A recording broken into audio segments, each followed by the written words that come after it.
So good. Nice to see everyone. Just want to let everybody know that our internet might be a little bit slower and choppier than usual because our building internet is not working. And I'm using my phone as the mobile hotspot.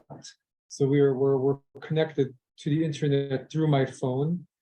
Seemed to work fine earlier, but if you're having trouble, let me know. I'm not sure if there's anything I can do, but we will do our best. And today we're going to finish the story of Rabban. Well, in general, we're going to finish Rabban Gamliel, and we're going to finish that story that we began last time, that great story of that day, right? It's called Hayom Ahu, that day when Rabban Gamliel's leadership was challenged and the doors of the Beit Midrash of the study hall were opened, and they had to find a new leader. And there was just a moment where a lot of the struggle of the early leaders of Judaism came into highlight, and a very rich and vibrant story that conveys, I think, a lot of who we are as a Jewish people right now and have been for 2,000 years. A lot of where the conservative movement sees its present day struggle to renew Judaism and to find its place within it. And maybe the part that I find most interesting and appealing is it brings the character of the early rabbis to life and their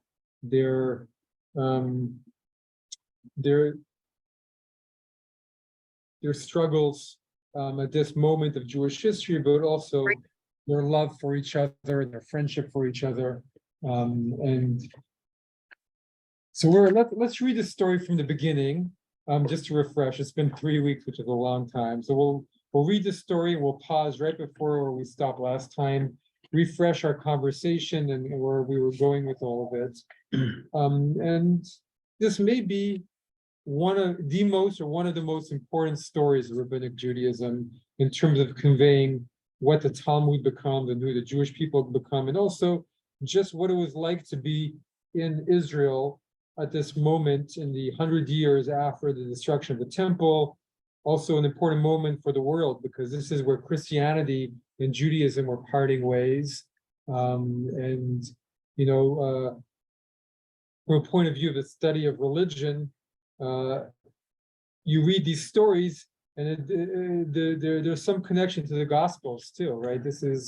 There is a sense of thematic connection and of this, how the rabbis viewed themselves and how the content of the Gospels, even though it's probably written, hundreds, at least 100 years later, where those stories are all coming from too. It's from a similar period, a similar moment for the Jewish people. And the rabbinic tradition goes one way and the Christians go another, but this is a moment in time. So let's go back to that story. If you have the packets, we're going to start again at the beginning. It's page 218, and the chapter is 75, or the number of the midrash is number 75. So Alan, if you don't mind starting for us at the beginning, then the master taught. I can't see. Our masters taught. So I just want to stop. Everybody have it? Okay. Yeah. Good. Okay. Oh, is this the same one that we had before the break? Yeah, same ones you had before the break. Do you want me to send it to you again, Diane, or? No, I've got it. It was Gamaliel, right? And Yeah, so I'm exactly. lost. Which number are we doing? 75. 75. It's on page 218. Well, the pages on this printout from before, so it's 75. Okay, apparently I'll find it. I know it's in my email. Don't worry about it. Okay. Our masters taught. A certain disciple came before Rabbi Joshua and asked him, "Master, is the evening tefillah optional or obligatory?" He replied, "It's optional." Then the disciple presented himself before Rabban Gamliel and asked him, "Is the evening tefillah optional or obligatory?" He replied, "It is obligatory." But, said the disciple, what if Rabbi Joshua told me that it is optional? Rabbi Gamliel said, wait until the expert debaters enter the house of study. When they came in, the disciple arose and inquired, is the evening tefillah optional or obligatory? Rabbi Gamliel replied, it is obligatory, and then asked the sages, is there anyone who disputes me in this matter? Rabbi Joshua, no. Rabbi Gamliel, was not the answer optional reported to me in your name? He then went on, Joshua, stand on your feet and let the facts as reported testify against you.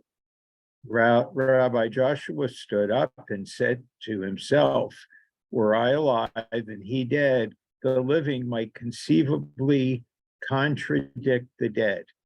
But since he is alive and I am alive, how can the living successfully contradict the living? In the meantime, while Rabbi Joshua remained standing on his feet, Rabbi Gamliel, seated, continued his discourse until all the people there began to grumble and finally said to Hutzpit, Rabbi Gamliel's interpreter, stop interpreting his words. And he stopped. Then the people said to Rav Zinon, the precentor, read verses that are appropriate. After he began reading, the people stood up and said, read, upon whom hath not thy wickedness passed continually? Then they said, how long is Rabbi Gamliel to go on insulting Rabbi Joshua? On New Year's Day last year, he insulted him in the matter of the firstborn in the affair of Rabbi Zadok. He insulted him. Now he insults him again. Come, let us depose him. Who shall we appoint in his place? Let's stop there for a second before we get to the whole appointment. Anything come up here that anybody wanted to comment on and that struck them differently this time from the I wondered what would have happened if Rabbi Joshua had spoken up first. Would Rabbi Gamliel have contradicted him or contradicted him in the same way? Or at which point when he says, is there anyone who disputes me in this matter or before? yes,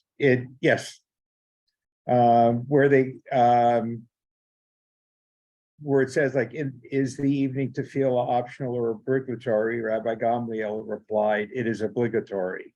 So what would have happened if Rabbi Joshua there would have spoken up?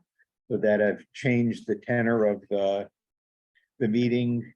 Would it have changed any responses? Interesting. Well, was Rabbi Joshua there right in the beginning? I think it was the disciple that went to Joshua. First he goes to Joshua and then he goes Right, to, but Rabbi Gamliel was not there, so they were not apparently in the room together, right? Well, but it says, wait until the expert debaters enter the house of study.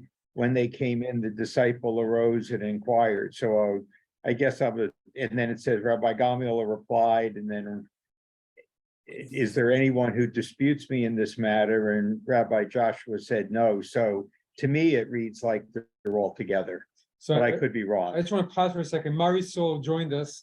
Marisol, if you have do you have the materials that were sent with the email? Marisol, if you have them, we're on page 218, number 75. Do you have them, or do you want me to send them to you, or do you have them? Yeah, I have it. Okay, good. Okay, we're on page 218, number 75.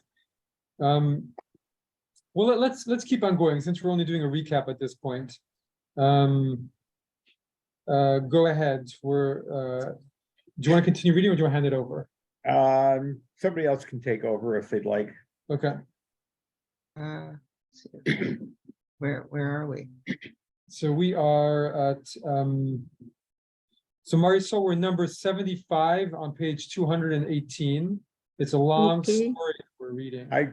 I actually said, oh, well, let somebody else read because I lost where we were, but I Really? picked it up again. So why don't I just Go ahead, continue? go ahead. Whom, come, let us depose him. Whom shall we appoint in his place? Shall we appoint Rabbi Joshua? No, because he is one of the parties involved. Shall we appoint Rabbi Akiva? No, because since he has no ancestral merit, Rabbi Gamliel may bring a curse on him. Let us then appoint Rabbi Eleazar ben Azariah, who was wise and rich, and 10th in descent from Ezra. He is wise, so that if anyone puts a question to him, he will be able to answer it. He is rich, so that if occasion rises to pay court for paying court to Caesar, he will be able to do so.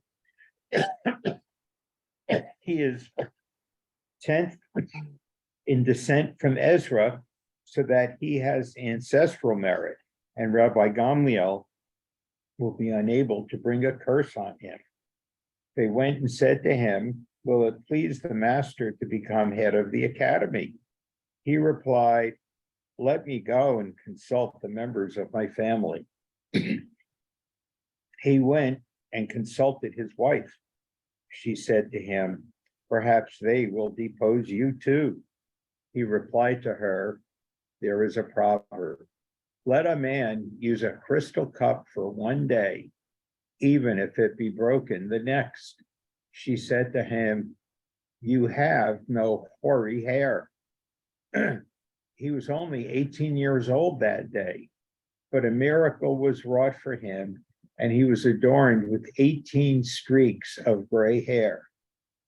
That is why Rabbi Eleazar ben Azariah said, behold, I am like a 70-year-old.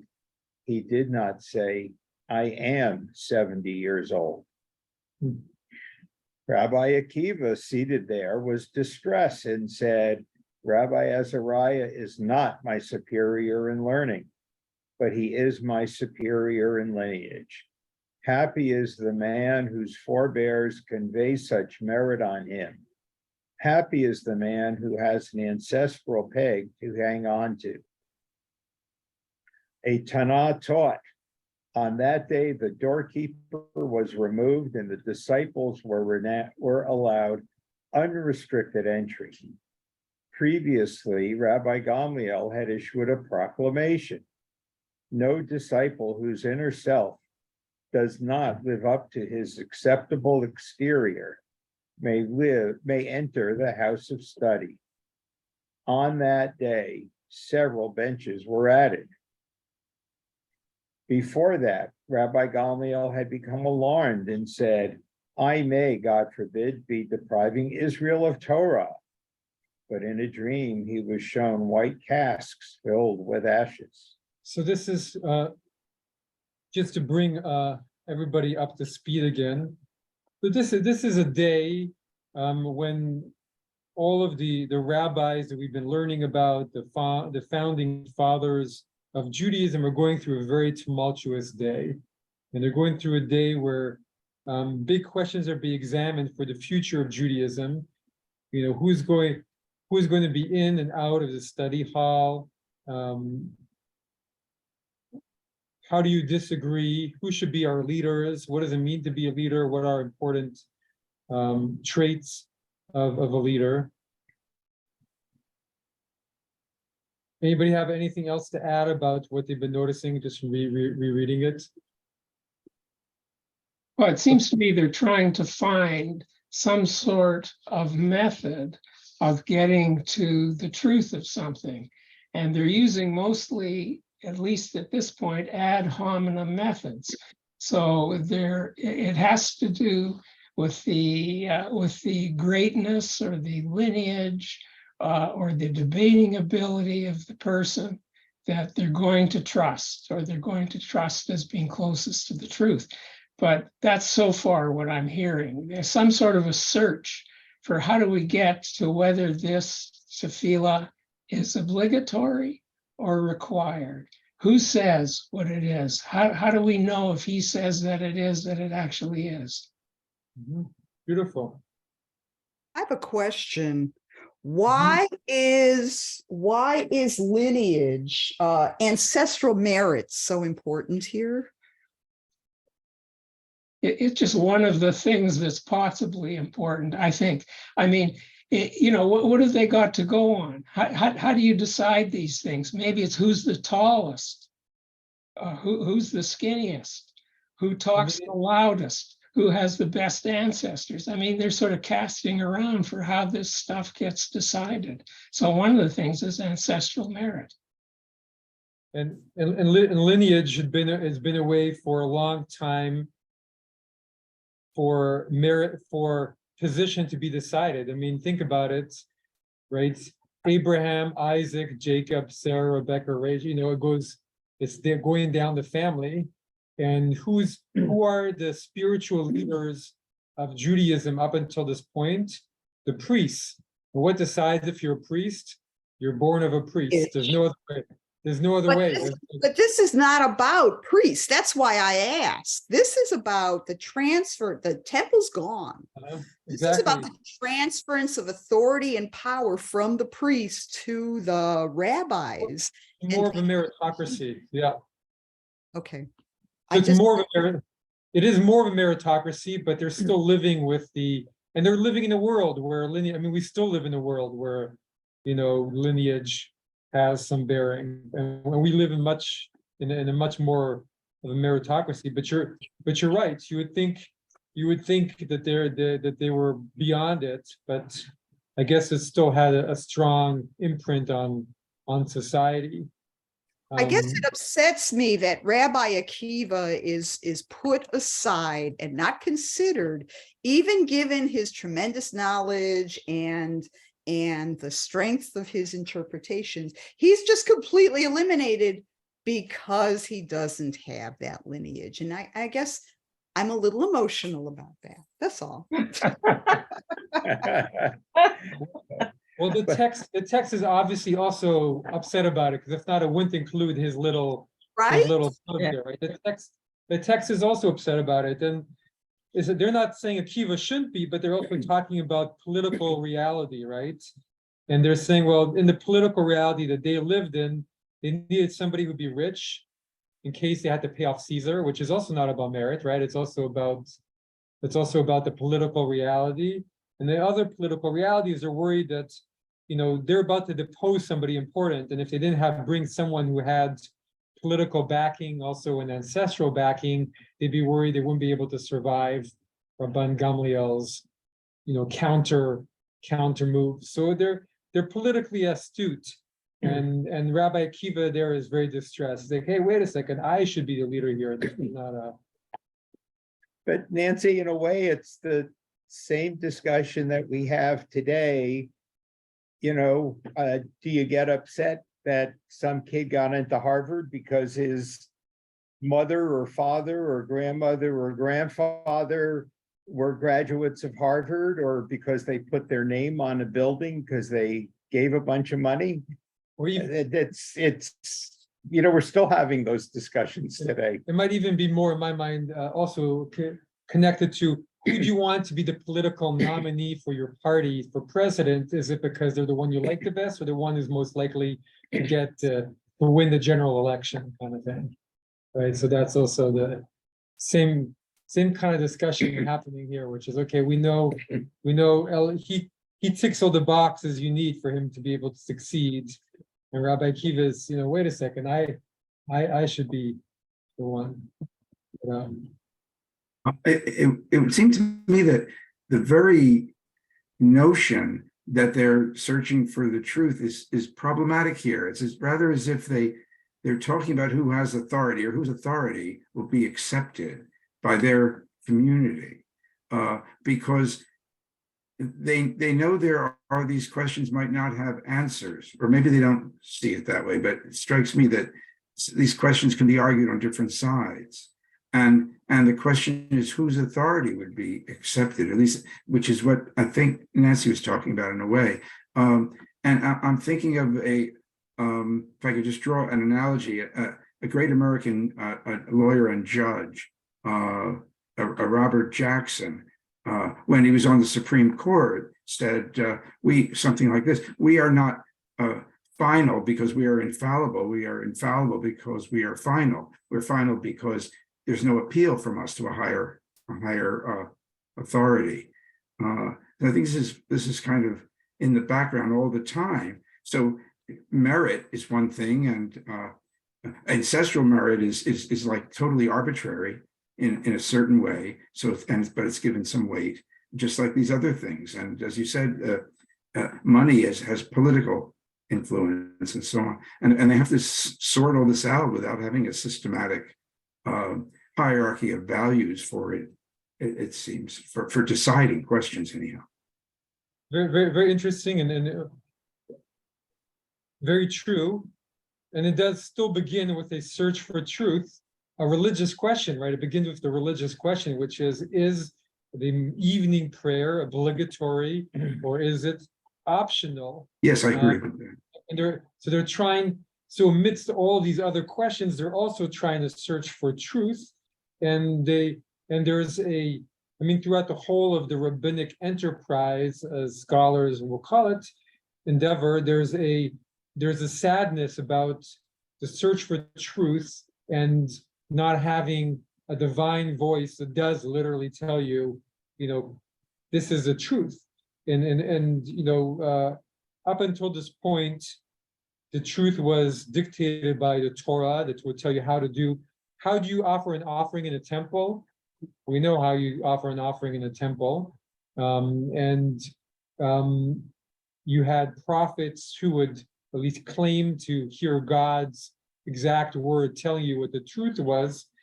And so the rabbis had to come up with a different method of deducing the truth. And they're struggling with that question as well through all of it. And there is a sadness there because Rabbi Akiva, who at least has an intellectual method of coming to truth, which seems superior to others, is not going to be the Rabban, the Rabbi, the Nasi. But we're going with, there's a lot of compromise that's happening at every level.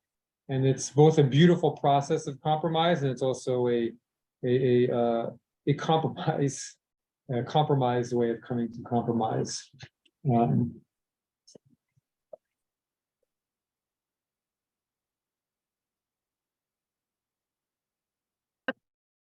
Diane, go One ahead. thing that I would say is, well, not to dwell on, the young guy who came in, Rabbi Eliezer ben Azariah and Rabbi Akiva. But my one comment on this is, even in the modern world, I call this religious royalty. People who are imputed spiritual wisdom and that sort of thing just because of their ancestors and that sort of thing. But that's all I'm going to say on that. One comment I do have on Rabbi Akiva is, though, that I see here a humility in him, which I think is, because he gave that up without arguing, without fighting. He was humble enough to allow this to happen. And I think that's a mark, as I read the Bible, that's a mark of someone who's truly spiritually mature. And so I just wanted to point that out. Beautiful. I think that's very much one of the things that's happening here is that, in my mind at least, Rabbi Akiva and Rabbi Joshua both have a certain humility and kind of flexibility that's beautiful. I mean, Rabbi Akiva, even though he's complaining, he says, he's not saying, hey, why shouldn't I be it? He just says, well, he's lucky. Happy is the man whose forebears convey such merit to him.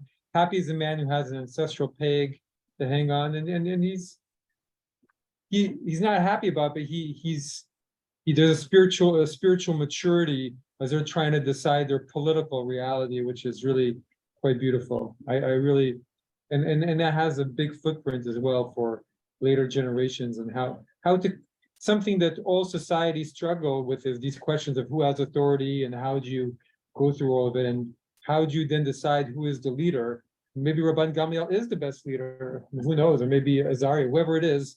And sometimes you have to make decisions that go against your ego, and you just the spiritual maturity helps this process happen without a full-on revolution and full-on rebellion. And this could have ended with this could have ended into a big fight, right? And it doesn't, right? It's an interesting moment. So let's continue. We have been taught, who would like to read? We have been taught Eduyot.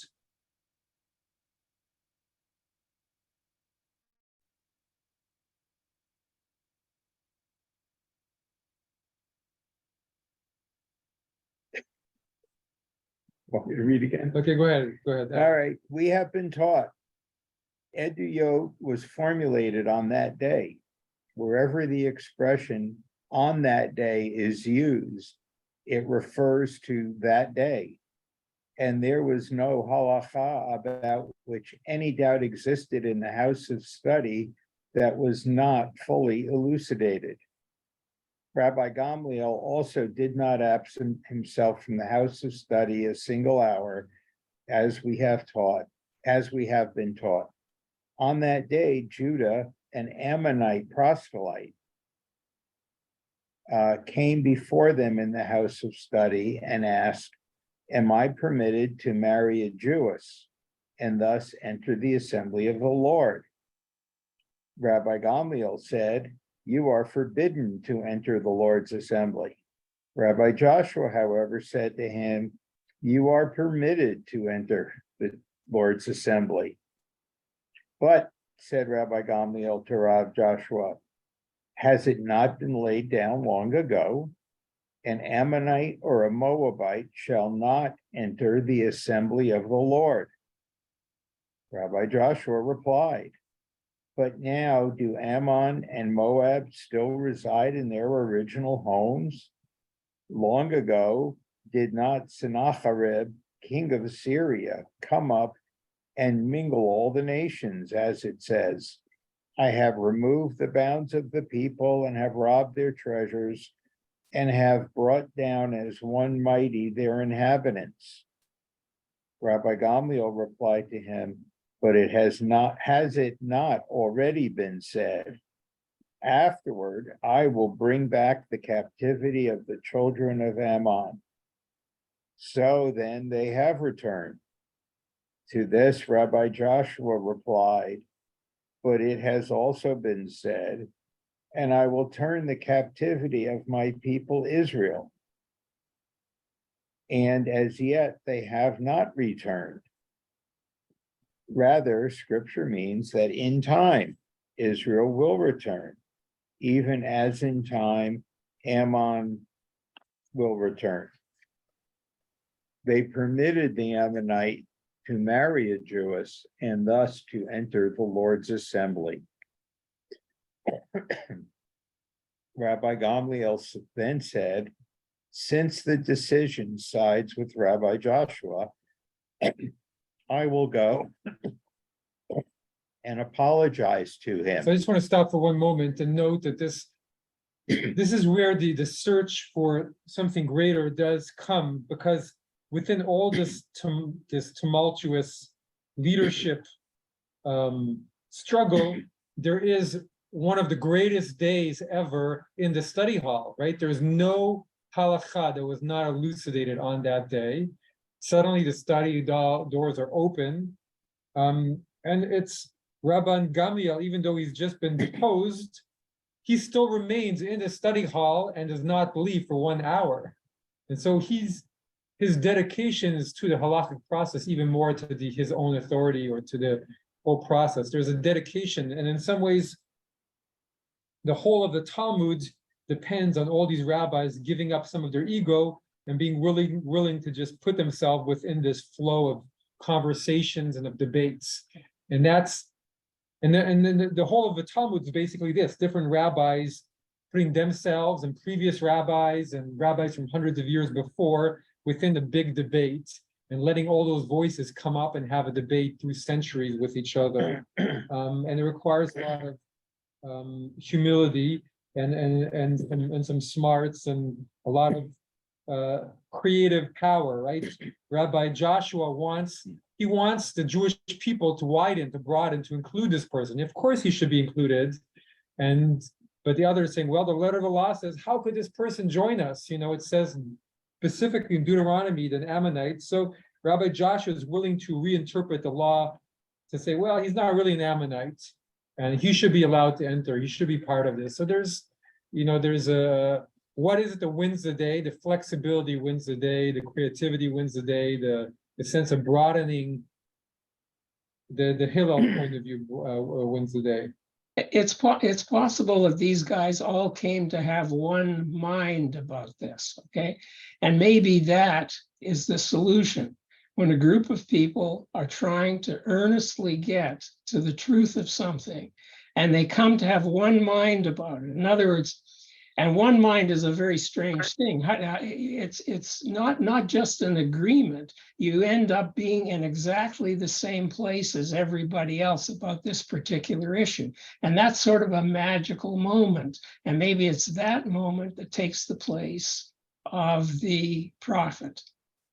Revelation, beautiful. I think there's so much positive and negative in that, because the melding of the mind with everyone else, which I think has become such a big part of the Jewish religion over the last 2,000 years, for good and for bad, right? Where, and all those ultra-Orthodox people in yeshiva who are studying, they're trying to meld their minds with the Talmud and with this, right? They're trying to enter that stream of one mind that you're talking about, which means that it's a beautiful space to be in. The only issue that comes up is when the rest of the world is not, when disconnects you from the rest of the world. And so it's hard to have one foot in that world, in that one mind, and one foot in the rest of the world. But I think that's I think it's a wonderful way to look at it. There's a sense of the melding into one mind, which is required to make all of this survive.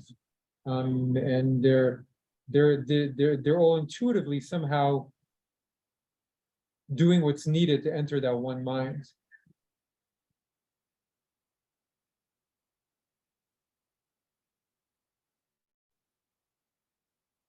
I continue? Sure, Okay. let's do it. Rabbi Gamliel then said, since the decision sides with Rabbi Joshua, I will go and apologize to him. When he reached Rabbi Joshua's house, he saw that its walls were coal black. He said to him, from the walls of your house, it is apparent that you are a charcoal burner. Rabbi Joshua replied, woe to the generation whose leader you are, and woe to the ship whose pilot you are. For you know nothing of the troubles of the scholars, how they make their living, and how they sustain themselves. Rabbi Gamliel, in all humility, I ask you to forgive me. But Rabbi Joshua was unmoved. Do it then, Rabbi Gamliel said, out of respect for my father. At this, Rabbi Joshua made his peace with Rabban Gamliel. They asked, who will go and tell the sages? A certain fuller said to them, I will go. Rabbi Joshua sent word through him to the house of study, saying, let him who is accustomed to wear the robe wear it again. For is it conceivable that he who is not accustomed to wear the robe should keep saying to him who is accustomed to wear it, take off your robe and I will put it on. At this point, Rabbi Akiva said to the sages, lock the doors so that the servants of Rabbi Gamliel may not enter, and in support of their master's reinstatement, resort to violence against the sages. So let's stop there. So Rabbi Joshua is poor, right? He's not wealthy as Rabban Gamliel, and his walls are black. And Rabban Gamliel, known Rabbi Joshua probably for many long years. That's the first time he's gone to his home, and he's surprised to see the condition in which Rabbi Joshua, who's such an important rabbi, nonetheless lives in. And Rabbi Joshua is pretty direct in how he feels about Rabban Gamliel, but he forgives him out of respect for his father. What do you make of that? That ancestry is important Yeah, and to be respected. And to be respected, because I don't think Rabban Gamliel is very arrogant. That's how he comes across to me in all totally. of this. Sure.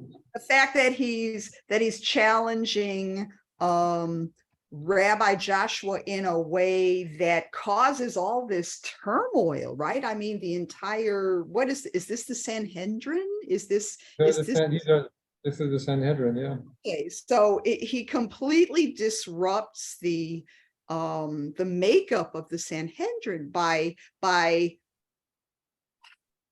entering into this argument, shall we say, with Rabbi Joshua. And Rabbi Joshua is just trying to be inclusive, right? He's trying to keep the Torah alive. He's trying to broaden its reach and its appeal. And there's nothing but pushback from Rabbi Gamliel. And then this, Rabbi Gamliel goes and insults how he lives. I mean, he may be rich, he may have the lineage, he may have the knowledge, but he doesn't know people. He doesn't know people, and he just keeps insulting people every single step he makes. That's how I'm feeling about this story so far. I think it's very, from the beginning, we see Rabban Gamliel is eccentric and not very good with people. But maybe the one piece to add in my mind is that the Rabban Gamliel, perhaps in his own mind, what he's doing is trying to create a central system of authority. And it's not only about his own ego, but it's also, he's trying to create a Judaism that's focused and central. And even though his ego does come into it, he still remains in the study hall after he's been deposed. And he's willing, and he tries to go ask forgiveness, or he knows, even before in the other story, he kisses Rabbi Joshua on the head. He knows how obnoxious he is, right? He's not totally he's self-conscious about his own, what he's doing to Rabbi Joshua. And Rabbi Joshua, as you said, he comes across as pious, as humble. He's just trying to be correct. And Rabban Gamliel, he's trying to do something else, which is he's trying to create a central, and he doesn't quite realize that by insulting somebody who's obviously very well liked. Rabbi Joshua is well liked. We can see it. People love Rabbi Joshua and are very upset because he doesn't have the means, but he's giving his whole life to Torah. He's humble. He's trying to do the correct thing. But they're trying to work it out, which is kind of beautiful, right? They're all trying to work it out. But Rabban Gamliel does not come across well, that's for sure.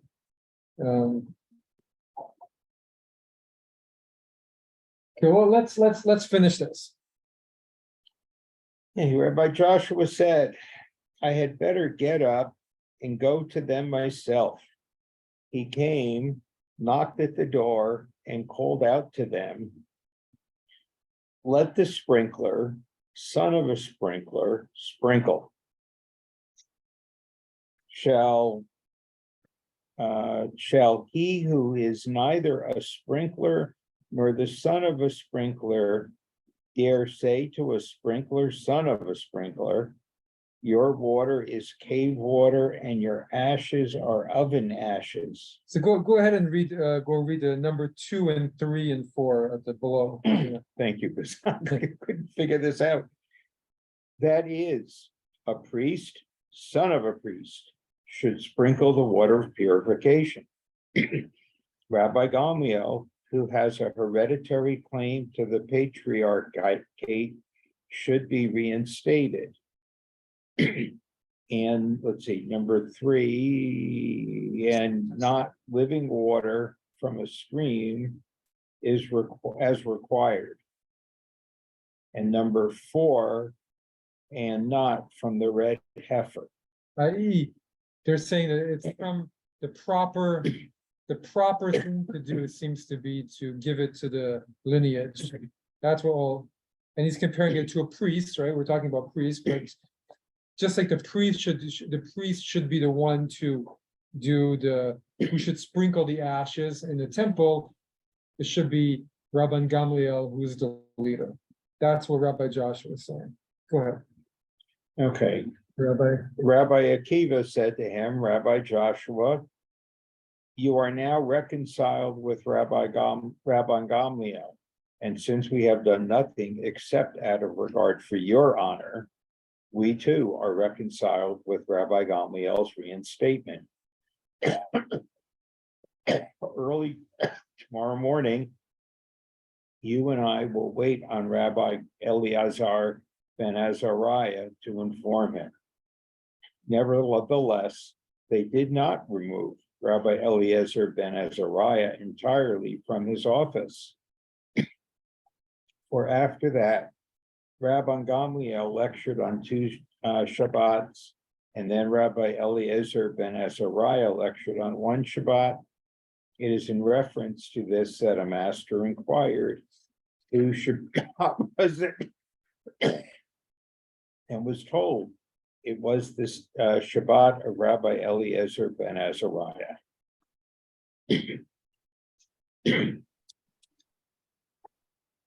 So with the reference to the ashes and the water, it seems like they're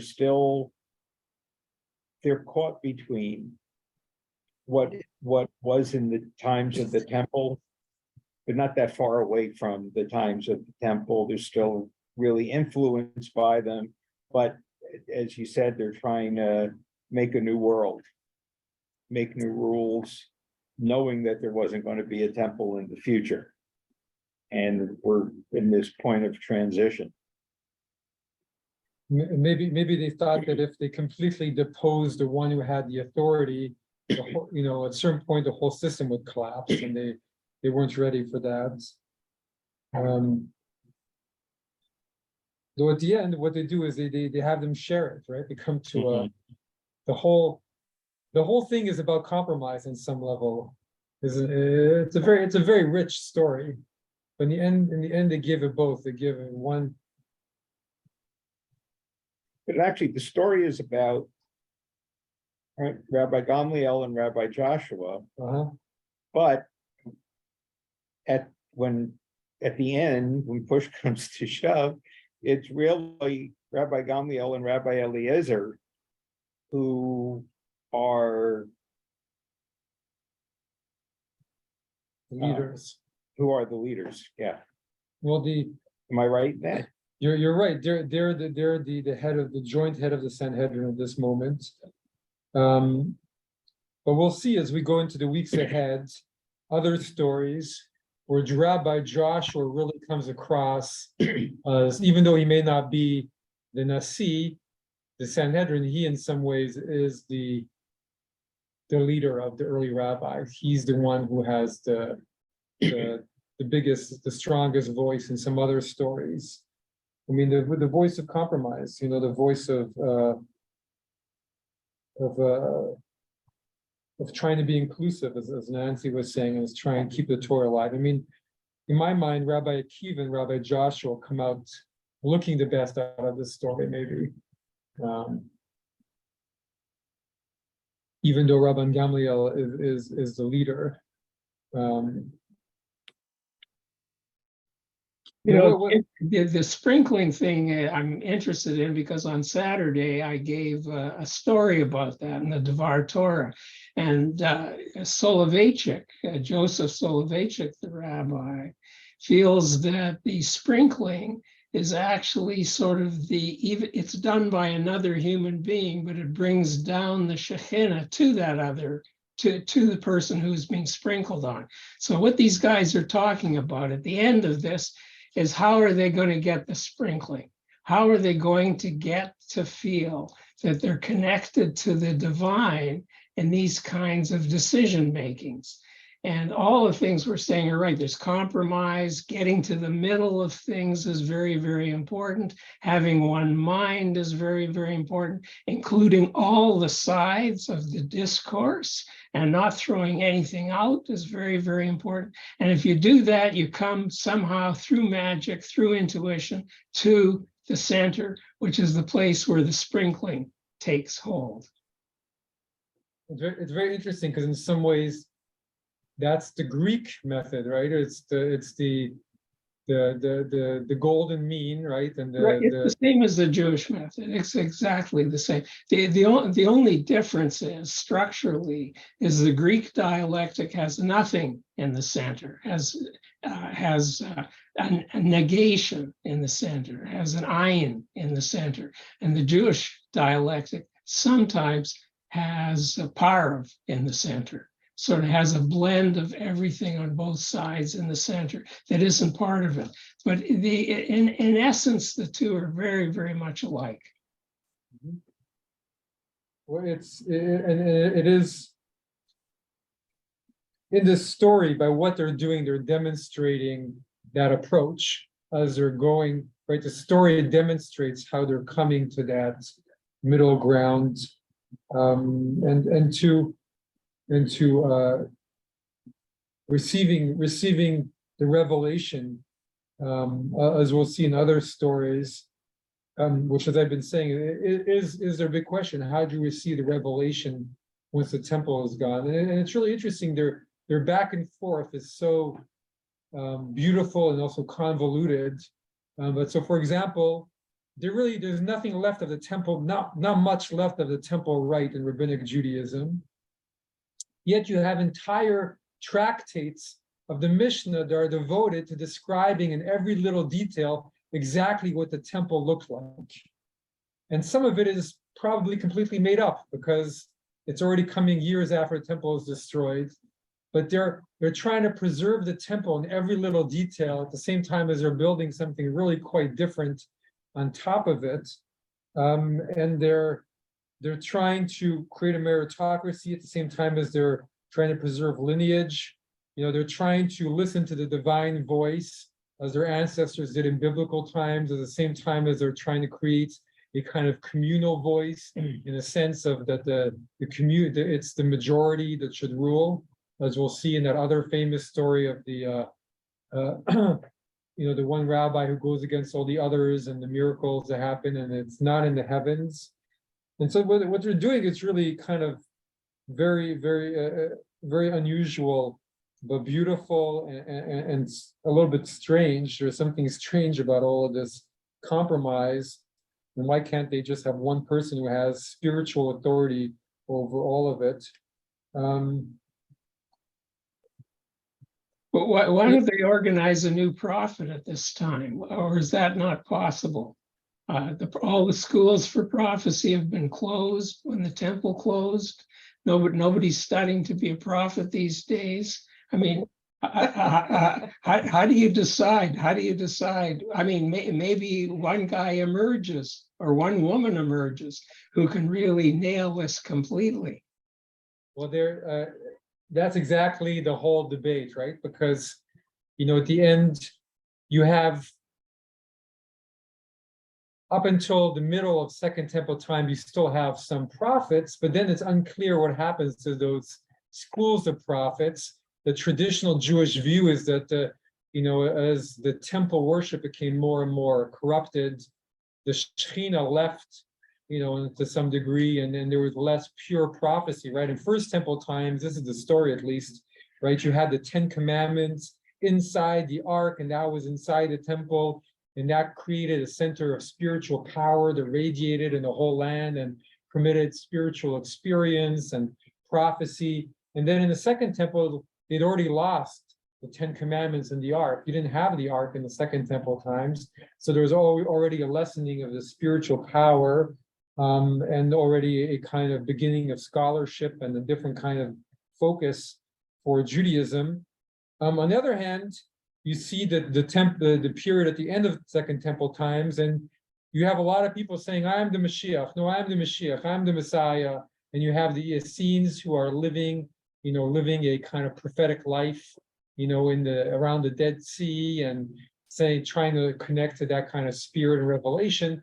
And then you have the rise of Christianity, and one person who says, I am the authority, or at least the way his followers say, you're the authority, and they are saying he is a prophet, right? So there's also all of that thrown into the mix of how, at this point, the Judaism is trying to also look at itself differently than the early Christians who are saying there is a prophet, and we are going to follow a central voice and a central authority who is, even greater spiritual authority in their mind than all the previous prophets.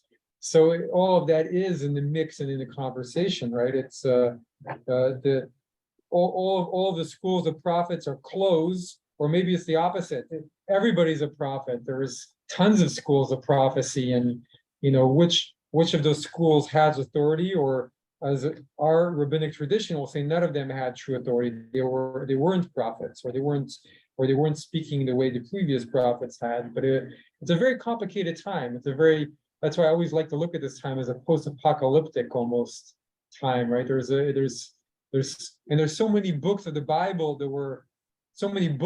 created, right? That became, the books that were not included in the Bible, but some of them were included in the Christian Bible, but they're not in the Jewish Bible. But there was a great ferment of messianic activity in this period, and in a sense of, people claiming to hear the voice of God. The life of Brian, right? The Monty Python, right? That's what it was like on a political level and a spiritual level. So this comes out of this, and this is what is Rabbi Gamliel trying to do? He's trying to restore a little bit of order to the chaos, right? That chaos that you see in Life of O'Brien. That he's trying to restore authority and central authority and a sense of let's move forward in one direction, because if not, we're just not going to survive anymore. Do you know what we need? You know what they needed is they needed a technology, a kind of spiritual light meter, so that if somebody claimed they were close to God, they could actually measure it. They'd put this light meter and they'd see how much spiritual light was emanating from the person. And then they'd say, hey, this guy's a 12, this guy's a 14, and then we got it. So, but we don't have such an invention now, although there are clairvoyants who claim they can do that. Or the Scientologists claim they have such a machine. Right? That's right. May I just make, since you brought up the Life of Brian, and therefore the historicist approach to the text, I would just like to suggest that, and I know nothing about the redaction history or what is known about this text as such, or these texts as such, but it's very striking that these stories that are so critical of Rabban Gamliel, and really very, very harsh, and people suffering so much on account of it and so on, are retold in another generation by whoever the redactors are. And I don't know if this is totally anonymous. It's so striking to me that they've put these texts together in this way. And it does remind me of the story of Peter denying his Lord 3 times in the Gospels, because that sounds like a devastating thing, yet he was supposed to be the stone on which the church was founded. Gamliel is also the guy who's making the whole thing move forward. I mean, he may be a thorny guy, but it's his thorniness that actually is driving the whole discussion. They like Peter. It's interesting because he is causing a lot of suffering, yet you see the other leaders bowing to him. So the fact that they're bowing to him shows that they believe he's doing something that's correct in the end. So, to widen it even more, and we're gonna have to stop in a minute, but the rabbis were also trying to convince all the non-rabbis, which is a lot of people basically, that rabbis should be listened to, right? Yes. So the rabbis are trying to say, tell all the Jewish people in the villages and in the towns, hey, listen to us. We've got, and then why should they listen to them? Why do they have any authority? So this story is also saying, even though we seem to be a little bit heavy-handed, listen to us because we're doing it for the. I mean, it's very complicated, but the rabbis are also trying, and look, the rabbis try to assert their authority and try and tell Jewish people, we want to tell you how to tie your shoelace, right? That's a big claim, but why the rabbis say, why should we follow you? Who are you?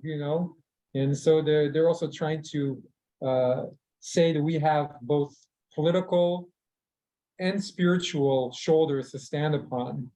And it's not an easy thing to claim all of that. But it's a rich story, and we'll come back to it because that line that says, whenever it says on that day refers to this day, we're going to come across other stories that refer to that day and see how many other events all happen on this one day of change and of transformation. But very, very, very interesting in terms of where we are, and in terms of the spiritual and political ramifications of this kind of approach. Thanks, everyone. Lovely to be together and study together again.